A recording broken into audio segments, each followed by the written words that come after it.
He's the one who made the heavens, spoke the stars into the sky.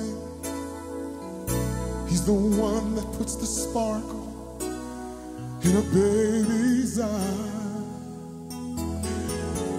You can hear him in the sweetness of a mother's lullaby. Yet so marvelous it is to realize that he is here in Cleveland tonight. Hey,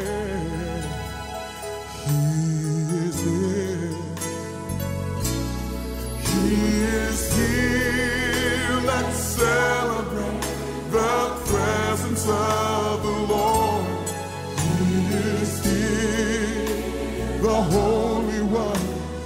Let him be adored. He is here to worship him.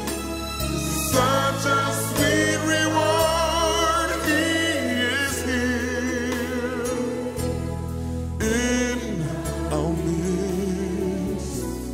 He is here.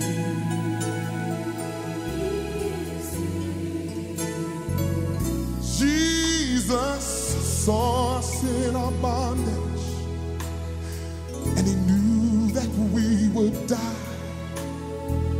unless he came and offered his own life to pay the price.